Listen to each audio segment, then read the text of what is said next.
ശിവപ്രസാദം ജ്യോതിഷത്തിലേക്ക് എല്ലാവർക്കും സ്വാഗതം. ഇന്ന് നമ്മളിവിടെ പറയാൻ പോകുന്ന വിഷയം എന്ന് വെച്ചാൽ മക്കളുടെ ഉയർച്ചയ്ക്ക് വേണ്ടി, അതായത് മക്കളുടെ ഉയർച്ചയാണല്ലോ നമുക്ക് എല്ലാവരുടെയും ആഗ്രഹവും. നമ്മൾ ജീവിക്കുന്നത് തന്നെ നമ്മളുടെ മക്കൾക്ക് വേണ്ടിയാണ്. അപ്പോൾ ആ മക്കളുടെ ഉയർച്ചയ്ക്കും നന്മയ്ക്കും വേണ്ടി ഒരു മാതാവെന്ന നിലയിൽ മാതാവിനും പിതാവിനും ജപിക്കാം.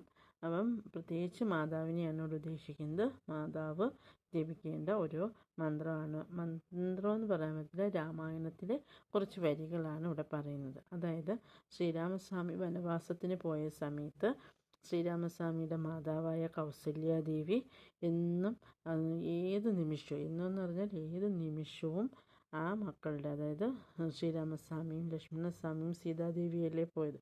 അപ്പോൾ ഇവർക്ക് 3 പേർക്കും വേണ്ടി എന്നും എല്ലാ സമയത്തും ദേവി, അതായത് കൗസല്യാദേവി പ്രാർത്ഥിച്ചിരുന്ന സകല ദൈവങ്ങളെയും വിളിച്ച് പ്രാർത്ഥിച്ചിരുന്ന ഒരു രാമായണത്തിലെ കുറച്ച് വരികളാണ് ഇവിടെ പറയുന്നത്.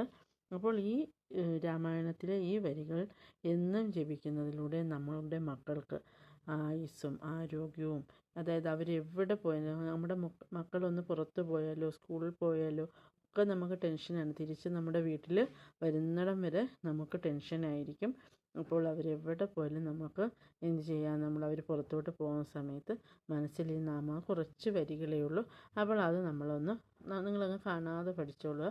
അപ്പോൾ അത് എന്നും, അതായത് അവരങ്ങനെ പുറത്തോട്ട് പോകുന്ന സമയത്ത് നമ്മുടെ കുഞ്ഞുങ്ങൾക്ക് വേണ്ടി അങ്ങനെ പ്രാർത്ഥിച്ചോളുക. അവർക്ക് ഒരു കുഴപ്പമില്ലാതെ ഭഗവാന്റെ ഒരു പ്രൊട്ടക്ഷൻ, ഒരു ദൈവീയ കവചം അവരുടെ കൂടെ, ഭഗവാന്മാരുടെ എല്ലാം ഒരു അനുഗ്രഹവും ദേവീയ കവചവും അവരുടെ കൂടെ ഉണ്ടായിരിക്കുന്നതാണ്.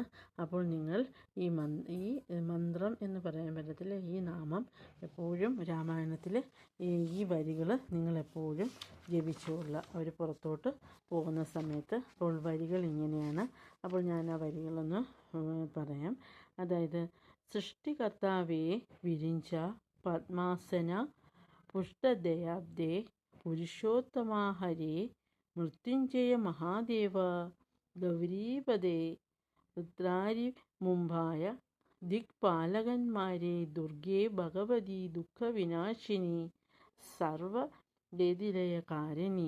ചണ്ഡികേ എൻ മകൻ ആശു നടക്കുന്ന നേരവും കന്മഷം തീർന്ന് ഇരുന്നീടും നേരവും തന്മതി കെട്ടുറങ്ങുന്ന നേരവും സമ്മോദമാർന്ന് രക്ഷിച്ചിടുവിൻ നിങ്ങൾ. അപ്പോൾ ഈ വരികളാണ്. അപ്പോൾ ഒന്നുകിൽ നിങ്ങൾ രാമായണത്തിൽ തന്നെ ഈ വരികൾ നോട്ട് ചെയ്തോളൂ, അതല്ലെങ്കിൽ ഈ വരികൾ നിങ്ങൾ എഴുതിയെടുത്ത്, ഇത്രയും വരികൾ മാത്രമേ ഉള്ളൂ, എന്നും നിങ്ങൾ പ്രാർത്ഥിച്ചോളൂ. നിങ്ങളുടെ മക്കൾ, ഇപ്പോൾ സ്കൂളിൽ പോകുന്ന കുഞ്ഞുങ്ങളെ മാത്രമല്ല ഉദ്ദേശിക്കുന്നത്, ഇപ്പോൾ നിങ്ങളുടെ മക്കൾ വിദേശത്ത് ജോലിക്ക് പോയി, അല്ലെ എവിടെ അവർ ജോലിക്ക് പോയി, നമ്മൾ അകന്ന് പോയി എന്നുണ്ടെങ്കിൽ ഇപ്പോഴൊക്കെ നമ്മളിത് ജപിച്ചോളുക. ഭഗവാന്റെ പ്രത്യേക സംരക്ഷണം ഉണ്ടായിരിക്കും. അവർ ഇരിക്കുമ്പോഴും അവർ നടക്കുമ്പോഴും അവർ ഉറങ്ങുമ്പോഴും എല്ലായ്പ്പോഴും ഭഗവാന്മാരുടെ എല്ലാ സംരക്ഷണം നമ്മുടെ മക്കൾക്കുണ്ടായിരിക്കുന്നതാണ്. അപ്പോൾ എല്ലാവരും ഈ ഒരു നാമം, ഈ രാമായണത്തിൽ ഈ വരികൾ ജപിച്ചോളൂ. അപ്പോൾ എല്ലാവർക്കും എല്ലാ ഐശ്വര്യങ്ങളും ഉണ്ടാകട്ടെ എന്ന് ആശംസിക്കുന്നു.